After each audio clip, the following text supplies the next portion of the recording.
चलिए बाबू, हम लोग अब पढ़ेंगे जल शक्ति संयंत्र। कौन सा संयंत्र? जल शक्ति संयंत्र। चलिए समझते हैं जल शक्ति संयंत्र है क्या। तो इसमें क्या होता है कि चाहे तो जो जल प्रपात का मतलब झरना, जैसे ककोलत, हम लोग नजदीक का देख लेते हैं, ककोलत का झरना, हदहदवा बोल रहा है, हदहदवा नहीं होगा, ठीक है, यही बोध गया के पास में। ये क्या है बाबू? तो ये झरना नहीं है, ये तो पानी एक जगह जमा हो जाता तालाब में, उसी से रिस कर पानी धीरे धीरे गिरता। तो ऐसा नहीं, ऐसा होना चाहिए जलप्रपात उसको बोलेंगे जो पूरे वर्ष पानी को छोड़ता हो, पूरे वर्ष क्या करता हो, पानी जहां से निकलता हो, ठीक। तो जलप्रपात पहला हो सकता है, या दूसरा नदी पर डैम बनाकर, बांध बनाकर, नदी पर क्या बनाकर, बांध बनाकर, जैसे कुछ इस तरीके के सिचुएशन है। हेडिंग पहले बना लीजिए, जल शक्ति संयंत्र। जल शक्ति संयंत्र, ये जैसे मान लीजिए नदी एक बह रही थी, नदी थी, ठीक है, जैसे गंगा नदी हो गई, इस पर क्या किया जाएगा कि बांध बना दिया जाएगा। क्या बना दिया जाएगा? बांध। अगर सर नदिया की दूर तक कहाँ लग बनाएंगे, इसलिए बनाएंगे कि जैसे नदी पर बांध बनाया जाएगा पानी फैलेगा दूर तक, ठीक। इधर किनारे से भी इसको पैक किया जाता है, किनारे से भी इसको क्या किया जाता है, पैक किया जाता है, ठीक है, बांध बनाया जाता है। जब इसको पर बांध बनाएंगे तो क्या होगा, इधर के जो पानी थे यहाँ स्टोर होना शुरू होगा, जमा होने लगेगा, और इसका लेयर धीरे धीरे ऊपर उठने लगेगा, या क्या होगा, धीरे धीरे ऊपर उठने लगेगा। जब ये काफी पानी ऊपर उठ जाएगा तो इस पर हम लोग पाइप की मदद से, किसकी मदद से, पाइप की मदद से पानी को टरबाइन पर ले जाकर छोड़ देंगे। किस पे छोड़ देंगे? टरबाइन पे छोड़ेंगे। टरबाइन घूमने लगेगा और टरबाइन से क्या होगा, जनित्र को जोड़ देंगे और हमको विद्युत धारा प्राप्त हो जाएगा। यही इसका मेन फंडा है। मतलब जो पानी का गतिज ऊर्जा था, उस गतिज ऊर्जा को स्थितिज ऊर्जा में बदल दिए, और स्थितिज ऊर्जा से फिर से वो विद्युत ऊर्जा में बदल गया। फिर से समझते हैं क्या हुआ। ये मान लीजिए हमारी गंगा नदी हो गई, ठीक, इस पे हमने एक बांध बना दिया, पानी को आगे से रोक दिया, ठीक है। रोकने के कारण ये पानी का लेयर धीरे धीरे ऊपर उठने लगेगा। अब गांव में भी किए होंगे, जो नदी किनारे रहे होंगे, बच्चे क्या करते हैं, बांध बना देते हैं, रोक देता है पानी को गेड़ के, देखिए पानी धीरे धीरे ऊपरे हो जाता है, ज्यादा भर जाता है। उसी तरह से इसको भी क्या करेगा, बांध देंगे, जिसके कारण पानी का लेयर धीरे धीरे ऊंचा हो जाएगा, ज्यादा उठ जाएगा। जब काफी ऊंचाई पर हो जाएगा, पानी का लेयर बढ़ जाएगा, ठीक है, तो वहां से हम लोग पाइप की मदद से, जो कि पहले से डिजाइन किया हुआ रहता है, वो पाइप की मदद से इसको तली में, नीचे में क्या लगा रहता है, टरबाइन। क्या लगा देंगे, टरबाइन, और उस टरबाइन पे पानी को छोड़ा जाएगा। टरबाइन तीव्र गति से घूमने लगेगी और उससे जनित्र को जोड़ देंगे और हमको विद्युत धारा प्राप्त हो जाएगा। यही प्रक्रिया है जल शक्ति संयंत्र प्राप्त करने का। तो लिखा जाए जल शक्ति संयंत्र, हेडिंग बना लीजिए और लिखेंगे, देखिए जल विद्युत उत्पन्न करने के लिए जल शक्ति संयंत्र के नीचे, जल विद्युत उत्पन्न करने के लिए, जल विद्युत उत्पन्न करने के लिए नदियों पर बांध बनाया जाता है, या जल शक्ति, जल विद्युत उत्पन्न करने के लिए नदियों पर बांध बनाया जाता है, या जलप्रपात का उपयोग लिया जाता है, जलप्रपात का उपयोग लिया जाता है, जलप्रपात का उपयोग लिया जाता है। चूंकि हमारे देश में जलप्रपात की संख्या बहुत कम है, चूंकि हमारे देश में जलप्रपात की संख्या बहुत कम है, जलप्रपात की संख्या बहुत कम है, इसलिए नदियों पर बांध बनाकर, इसलिए नदियों पर बांध बनाकर जल शक्ति संयंत्र को, इसलिए नदियों पर बांध बनाकर जल शक्ति संयंत्र का उपयोग किया जाता है। नदियों पर बांध बनाकर जल शक्ति संयंत्र का उपयोग किया जाता है। किसका? जल शक्ति संयंत्र का उपयोग किया जाता है, उपयोग किया जाता है। पैराग्राफ चेंज कर देगा, पैराग्राफ चेंज करके लिखेगा बाबू, लिखिए पारा चलेगा। ठीक है, जल विद्युत उत्पन्न करने के लिए, जल विद्युत उत्पन्न करने के लिए, जल विद्युत उत्पन्न करने के लिए नदी पर, जल विद्युत उत्पन्न करने के लिए नदी पर ऊंचे बांध, नदी पर ऊंचे बांध बनाकर, नदी पर ऊंचे बांध बनाकर पानी के प्रवाह को रोक दिया जाता है, पानी के प्रवाह को रोक दिया जाता है, पानी के प्रवाह को रोक दिया जाता है, प्रवाह को रोक दिया जाता है। ये पानी धीरे धीरे विशाल विशाल हौज के रूप में बदलने लगते हैं, ये पानी धीरे धीरे विशाल हौज के रूप में, ये पानी धीरे धीरे विशाल हौज के रूप में जमा होने लगते हैं, जमा होने लगते हैं, जिसका तल ऊंचा उठने लगता है, जिसका तल ऊंचा उठने लगता है। पानी धीरे धीरे जमा होगा और क्या होगा, ऊंचा उठते चला जाएगा, तल उसका ऊंचा उठने लगता है, ऊंचा उठने लगता है।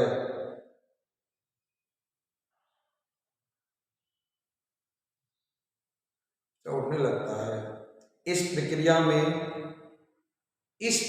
में बहते हुए पानी का, इस प्रक्रिया में बहते हुए पानी का, इस प्रक्रिया में बहते हुए पानी का गतिज ऊर्जा, इस प्रक्रिया में बहते हुए पानी का गतिज ऊर्जा, बहते हुए पानी का गतिज ऊर्जा स्थितिज ऊर्जा में बदल जाता है, बहते हुए पानी का गतिज ऊर्जा स्थितिज ऊर्जा में बदल जाता है, स्थितिज ऊर्जा में बदल जाता है, बहते हुए पानी का गतिज ऊर्जा स्थितिज ऊर्जा में बदल जाता है,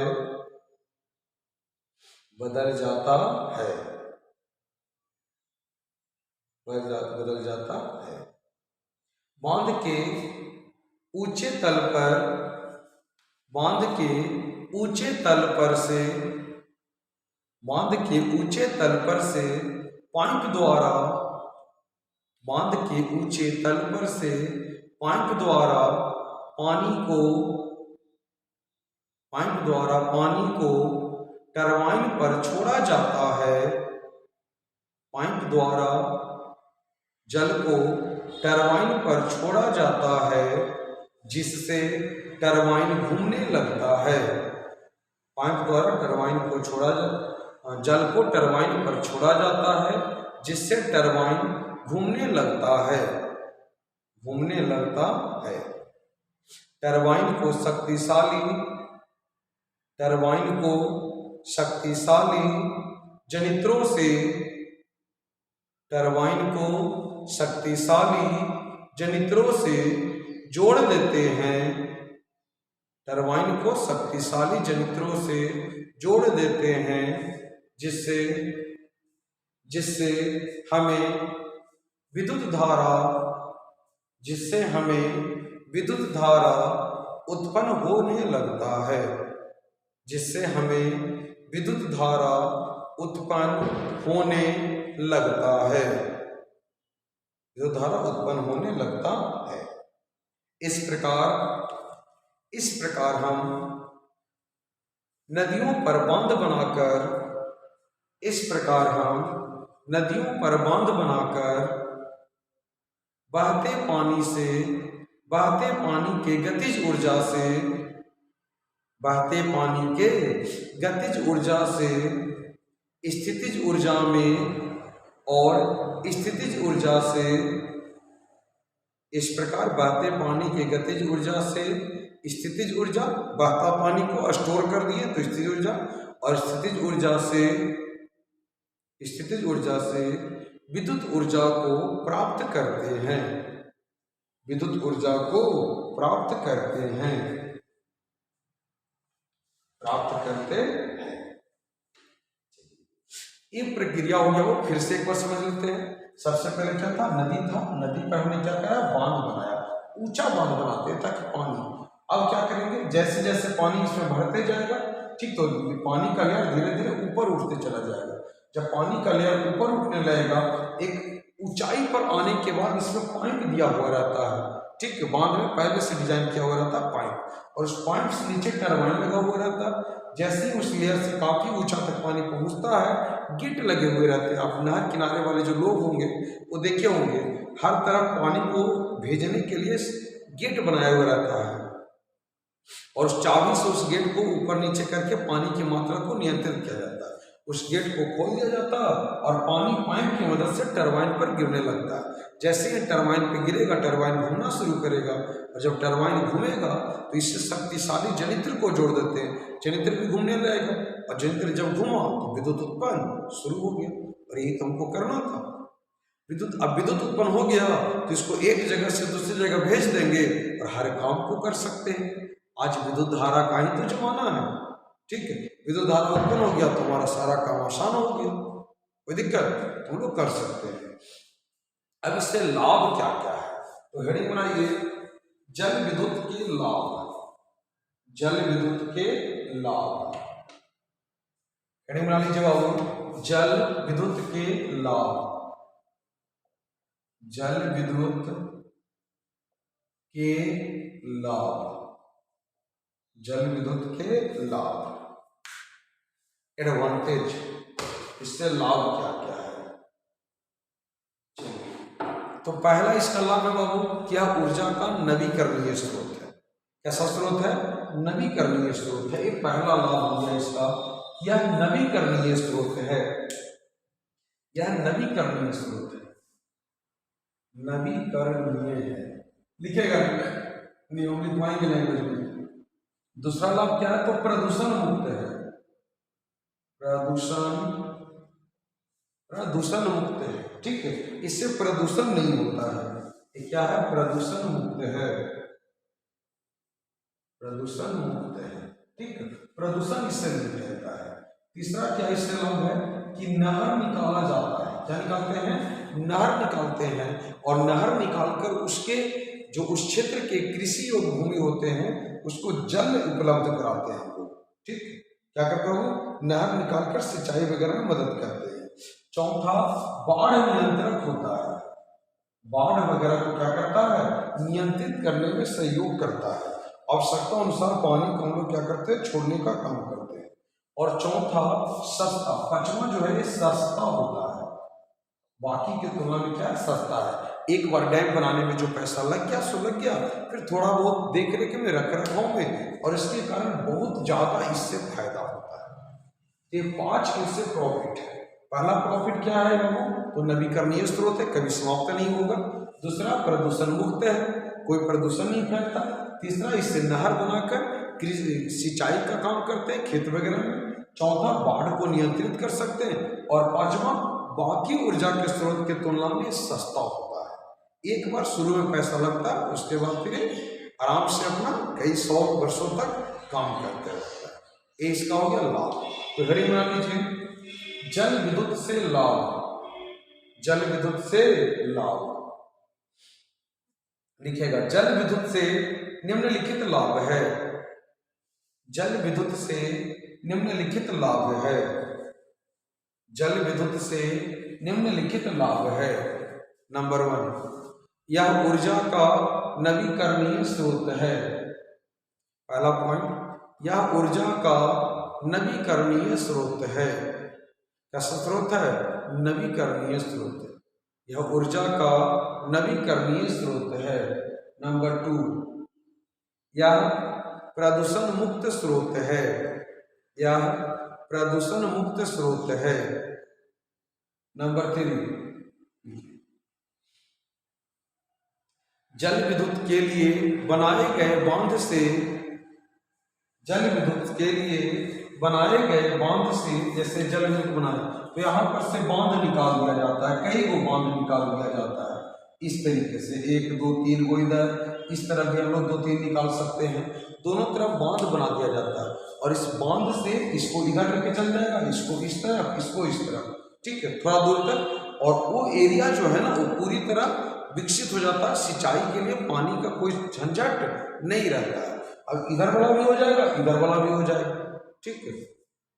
तो कई नहरें निकाले जाते हैं, ये नहीं कि 1 2, कई नहरें वहां पर से निकाल दिए जाते हैं और अलग अलग क्षेत्र में उसको भेज दिया जाता है, ठीक। तो नेक्स्ट क्या हमारा पॉइंट बाबू, हाँ तीसरा पॉइंट लिखिए, जल विद्युत के लिए बनाए गए बांध, जल विद्युत के लिए बनाए गए बांध से, जल विद्युत के लिए बनाए गए बांध से नहर निकाले जाते हैं,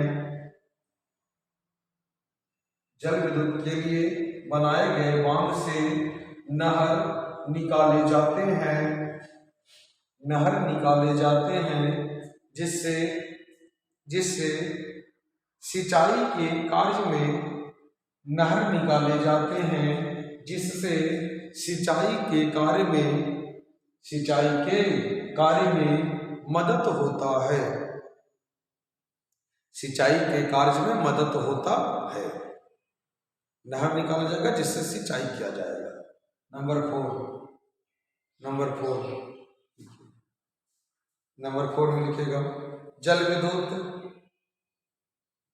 विद्युत के लिए बनाए गए बांध, जल विद्युत के लिए बनाए गए बांध बाढ़ नियंत्रक होते हैं, जल विद्युत के लिए बनाए गए बांध बाढ़ नियंत्रक होते हैं, बाढ़ नियंत्रक होते हैं, जल विद्युत के लिए बनाए गए बांध बाढ़ नियंत्रक होते हैं। ये कैसा होता है, बाढ़ नियंत्रक होता है, इससे बाढ़ वगैरह मैंने जो आने की जो आता है उसके पानी को स्टोर करके धीरे धीरे करके छोड़ता है। क्योंकि देखिए ऐसे क्या था, ये सामने से पानी जाता ज्यादा, अब इसको क्या किया, रोक लिया और इसको कई भाग में बांट दिया, इधर भी कई भाग में बांट दिया। देखिए जब नदी में बाढ़ आता है ना तो आपका नार वगैरह सब एकदम भर के लबालब एकदम पानी फेंकता है, ठीक है, क्योंकि वहां से पानी ज्यादा छोड़ा।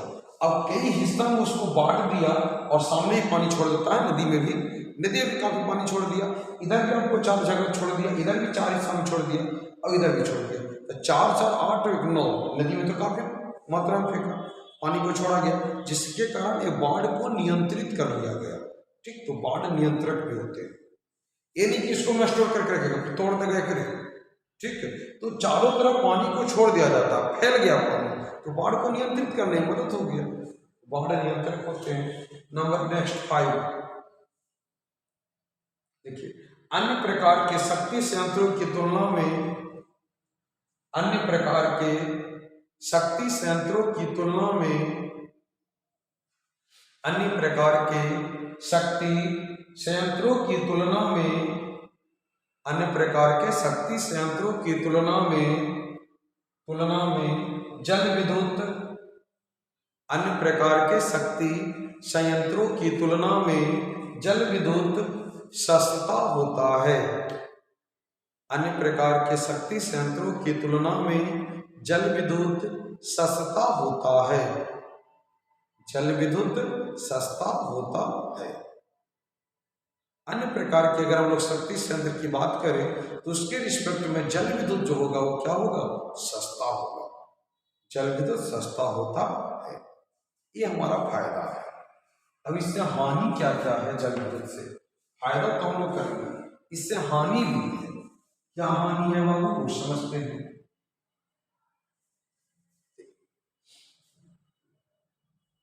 तो पहला हानि है कि ये केवल वैसे भूभाग पर इसको निर्माण किया जा सकता है जो पहाड़ी होंगे, कैसा भाग होगा, जो पहाड़ी भाग होगा, पहाड़ तरफ जिधर पहाड़ रहेगा ना, पहाड़ी भाग, ठीक है, सागर नहीं बनाया जा सकता। आप सोचेंगे कि गया और पटना में बना लें तो ये संभव नहीं है, पहाड़ी भूभाग पर, पहाड़ी भूभाग जहां पे रहेगा, पहाड़ वहां रहेगा, उधर ही इसको बना हुआ था। क्या होगा, तो इधरों पहाड़ है, दोनों के बीच में इसको बनाएगा, ठीक है, ताकि पानी को स्टोर करने में ज्यादा टेंशन ना हो, ठीक। तो इस पहाड़ी भूभाग पे अब मान लीजिए इसको पटना में बना दे, तो पटना में जब बनाएगा तो पानी जो है ना काफी बहुत बड़े क्षेत्र में फैल जाएगा, ठीक है, जिसके कारण वहां बनाना संभव नहीं है। इसको बनाने के लिए किसका चयन किया जाएगा, पहाड़ी चयन किया जाएगा। दो पहाड़ के बीच में अगर उस तरीके से नदी बह रहा हो तो वैसे क्षेत्र का चयन किया जाएगा। दूसरा, अब दूसरा इसका नुकसान क्या होगा, जब इसको पानी जब इसमें भरेगा, तो पहले बोले थे कि ये सब एरिया में पानी भर जाएगा। जब पानी भर जाएगा तो अब बताइए नदी है, तो नदी के अगल बगल में गांव वगैरह रहेगा। आप खुद सोचो कि यहाँ पर भी गांव रहेगा, विलेज, ये सब लोग घर गांव रहेगा बना हुआ, ठीक है। इस तरह भी क्या रहेगा, ये सब जो गोल गोल बना रहे हैं ये सब गांव है, ठीक। मान लीजिए अब गांव के चारों तरफ पे खेती रहेगा, ये वाला जो भाग था वो क्या था, खेती था, ये सब खेती था, जितना भाग था इस सब में पानी भर गया। मतलब ये जो कृषि योग्य भूमि थे ये नष्ट हो गए, कृषि योग्य भूमि क्या हो गए, नष्ट हो गए पानी भरने के कारण, ठीक है। कृषि योग्य भूमि नष्ट हो जाता है, कृषि योग्य भूमि नष्ट हो जाता है, कृषि योग्य भूमि तथा मानव निवास का नष्ट होना, नष्ट या का जलमग्न होना, जलमग्न हो जाना। इसमें क्या होता है, दूसरा जो नुकसान इससे है कि इसके जो चारों तरफ जो पहले से गांव बने हुए थे, सारे जो गांव थे, शहर थे, ठीक, इस सब में पानी भर जाएगा। अब पानी भरने के कारण ये जो एरिया है, गांव जो था कृषि योग्य भूमि था और मानव निवास था, तो सब के सब क्या हो गया, जलमग्न हो गया, उसमें पानी भर गया, तो रह नहीं सकते हैं। अब इसके कारण अब सरकार करती क्या है, तीसरा काम, तो इन लोगों को, जो व्यक्ति के गांव में पानी भर गया, खेत वगैरह डूब गया, घर वगैरह डूब गया, ठीक, इस बांध के कारण इन लोगों को कहता कि चलो तुम लोग को हम यहाँ से शिफ्ट कर देते हैं दूसरे जगह पे, माने यहाँ से आपको दूसरी जगह पे लेके चले जाते हैं। लेकिन जहाँ ये लेकर जाता है वहाँ इनके मन के अनुसार ना तो जमीन मिल पाता और ना ही घर मिल पाता है, ठीक है। बीच में कई बिचौलिया रहते हैं जो खाने में लग जाते हैं पैसा वगैरह को, ठीक है। भ्रष्टाचार, अब भ्रष्टाचार के कारण या इनके मन के अनुसार, जैसे सबसे बड़ी समस्या है, अब मान लीजिए इस गांव में एक मोहन रहता हो, और मोहन कहेगा कि हमारा ससुराली बगल वाला गांव में है, ठीक है, और हमारा भेज रहे यहाँ से 50 किलोमीटर दूर, हम ससुराली आवेंगे कैसे, समझ रहे हो ना समस्या। ये तो कोई कहेंगे कि मेरे बेटी सब के सब शादी विवाह इधर अगल बगल वाले गांव में है, ठीक है, और हम यहाँ से दूर चलेंगे तो हम तो अकेले पड़ जाएंगे, कैसे चल जाएंगे। ये तो छोटा मोटा समस्या। सबसे बड़ी समस्या है, और मान लीजिए यहाँ पर कोई व्यक्ति था जिसको 10 बीघा जमीन था और उधर ले जाके आप उसको कम जमीन दे रहे हैं, उसकी भी समस्या होगी। उसके अलावा एक और समस्या क्या होता है, लोग कहते हैं कि अपन पूर्वज के जमीन है, पूर्वज के खेत है, पूर्वज के गांव है, कि पूर्वज वाला खेतवा को कैसे छोड़ दें, नहीं छोड़ सकते हैं, मर जाएंगे यही पानी में जल समाधि ले लेंगे, लेकिन गांव छोड़ के नहीं जाएंगे। तो ये सरकार के सामने सबसे बड़ी समस्या आ जाती है, इस प्रकार की समस्याएं हो जाती है, ठीक है।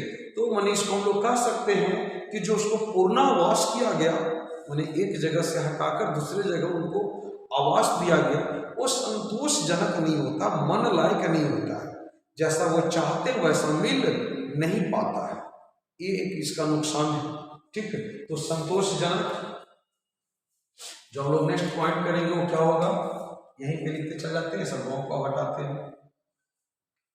जो तीसरा इसका नुकसान है वो है संतोषजनक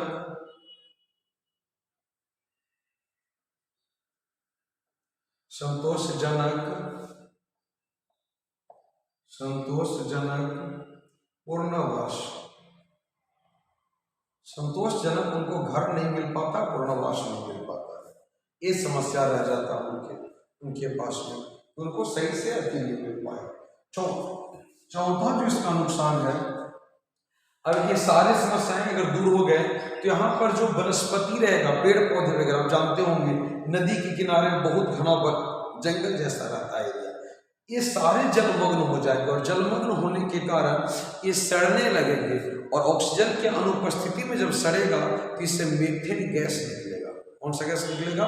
मीथेन गैस निकलेगा। ये भी एक नुकसान है। पांचवा इसका नुकसान है, कुछ असामाजिक तत्व के जो लोग रहते हैं, ठीक है, वो सरकार को हमेशा धमकी देते रहते हैं कि ये काम नहीं कीजिएगा तो बंधुआ को उड़ा देंगे, ठीक है, या दूसरे कई देशों में युद्ध होने के बाद ये डर बना रहता है कि दूसरे देश वाला उस बांध पर अपना रॉकेट न मार दे, बम न मार दे, ठीक है, मार देगा तो इसके आगे को पूरा जो गांव वगैरह रहेगा वैसे हो जाएगा, कहानी खत्म। तो युद्ध क्या लड़ेगा सरकार? बांध से हुए तबाही को पहले समझने में लग जाएगा, समझे? तो ये सारी समस्याएं होती है, ये हमारा नुकसान है। तो हेडिंग बनाया जाए, जल विद्युत से हानियां। हेडिंग क्या बनेगा बाबू? जल विद्युत से हानियां। जल विद्युत से हानियां, देखिए जल विद्युत से हानियां, नीचे लिखिएगा, जल विद्युत से निम्नलिखित हानियां हैं। जल विद्युत से निम्नलिखित हानियां हैं। नंबर 1, जल विद्युत से निम्नलिखित हानियां हैं। नंबर 1, देखिए, जल विद्युत का निर्माण केवल पहाड़ी भूभाग पर, जल विद्युत का निर्माण केवल पहाड़ी भूभाग पर किया जा सकता है। जल विद्युत का निर्माण केवल पहाड़ी भूभाग पर किया जा सकता है। केवल और केवल कहाँ इसको हम बनाते हैं? पहाड़ी भूभाग पर। जल विद्युत का निर्माण केवल पहाड़ी भूभाग पर किया जा सकता है। पहाड़ी भूभाग पर किया जा सकता है। नंबर 2, जल विद्युत का निर्माण केवल पहाड़ी भूभाग पर किया जा सकता है। नंबर 2, जल विद्युत के लिए बनाए गए बांध, जल विद्युत के लिए बनाए गए बांध, जल विद्युत के लिए बनाए गए बांध के कारण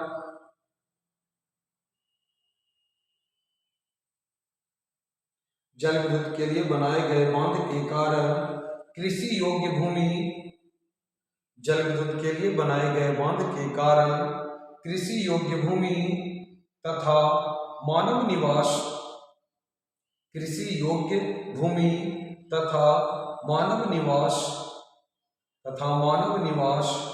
जलमग्न हो जाते हैं। कृषि योग्य भूमि तथा मानव निवास जलमग्न हो जाते हैं। कृषि योग्य भूमि तथा मानव निवास जलमग्न हो जाते हैं। जलमग्न हो जाते हैं। कृषि योग्य भूमि तथा मानव निवास जलमग्न हो जाते हैं। नेक्स्ट, जलमग्न हो जाते हैं। नेक्स्ट, जलमग्न वनस्पति ऑक्सीजन के अनुपस्थिति में सड़ते हैं। नंबर 3, जलमग्न वनस्पति ऑक्सीजन के अनुपस्थिति में सड़ते हैं। ऑक्सीजन के अनुपस्थिति में सड़ते हैं। ऑक्सीजन के अनुपस्थिति में सड़ते हैं, जिसके कारण जलमग्न वनस्पति ऑक्सीजन की अनुपस्थिति में सड़ते हैं, जिसके कारण मीथेन गैस निकलता है। जिसके कारण मीथेन गैस निकलता है। मीथेन गैस निकलता है, जो ग्रीन हाउस गैस है। जो ग्रीन हाउस गैस है। कैसा गैस है? Green house gas. जो ग्रीन हाउस गैस है और टेम्परेचर को बढ़ाने का काम करेगा। नंबर 4 देखिए, जलमग्न हुए कृषि और भूमि और मानव निवास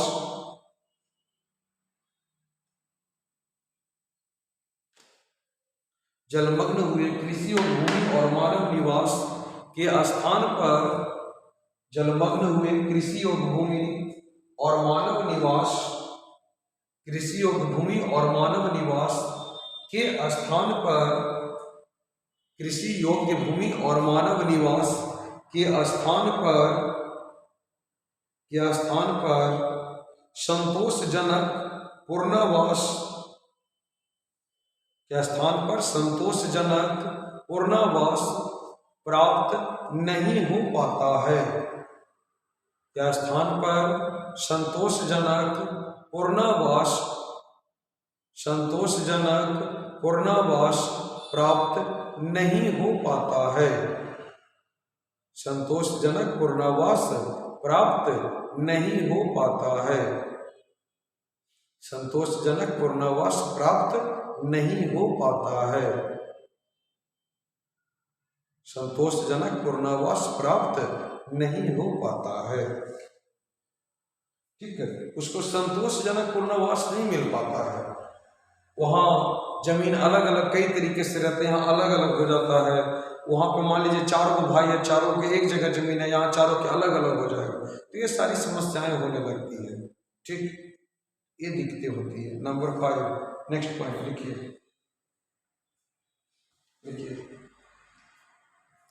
असामाजिक तत्व के लोग सरकार पे दबाव बनाते हैं। असामाजिक तत्व के लोग सरकार पे दबाव बनाते हैं, सरकार पर दबाव बनाते हैं अपने कार्य को कराने हेतु अन्यथा बांध को तोड़ने की धमकी देते हैं। अन्यथा बांध को तोड़ने की धमकी देते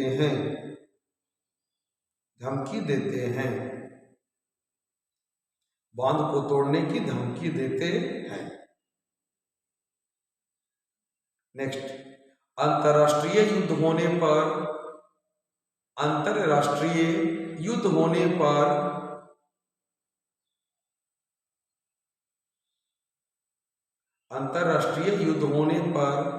बांध को बचाना एक बड़ा कार्य बन जाता है।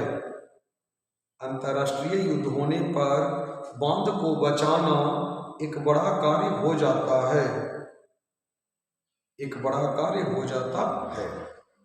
देखिए, ये तब बन जाता है समस्या बांध को बचाने की जब अगला देश आपको सब कुछ को नष्ट करना चाह रहा हो। ठीक, उसको ये मतलब नहीं है, जैसे जनरली जब युद्ध होता है तो वो चाहते हैं कि सेना और सेना के बीच हो, उसमें जो लोग रहे माने जो सिविलियंस हैं उनको नुकसान ना हो। लेकिन जब अगला देश ये चाहेगा कि सिविलियन रहे चाहे जो रहे, बस नुकसान ही नुकसान हो, उस कंडीशन में अपने रॉकेट को लॉक करेगा और बांध पे मार देगा मिसाइल।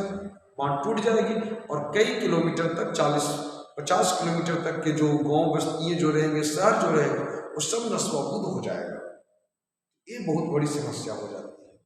ठीक है, नोट में लिखिएगा। नोट, ये जो बताइए ना पूर्णा संतोषजनक पूर्णावास, इसका 2 एग्जाम्पल है और ये ऑब्जेक्टिव में पूछता है। नोट में लिखिए, गंगा नदी पर टिहरी बांध, गंगा नदी पर पूछता है एग्जाम में कि टिहरी बांध किस नदी पर बनाया गया है, तो गंगा नदी पर। या गंगा नदी पर कौन सा बांध है, तो टिहरी बांध। गंगा नदी पर टिहरी नहीं टेहरी, इस तरीके से गंगा नदी पर टिहरी बांध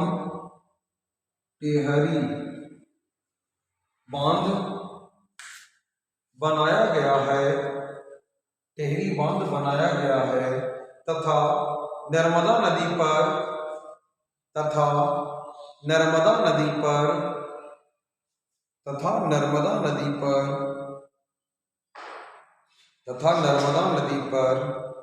सरदार सरोवर परियोजना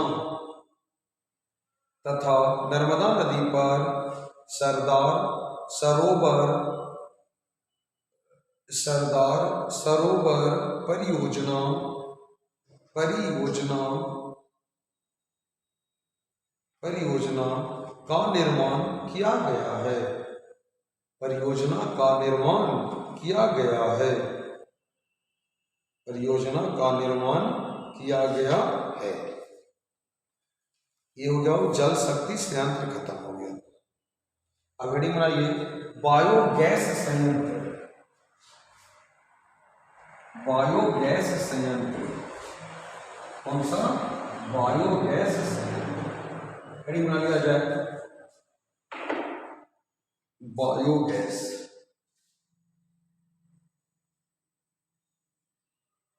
बायोगैस संयंत्र। बायोगैस संयंत्र ये हम लोग करेंगे नेक्स्ट एपिसोड में। बायोगैस संयंत्र।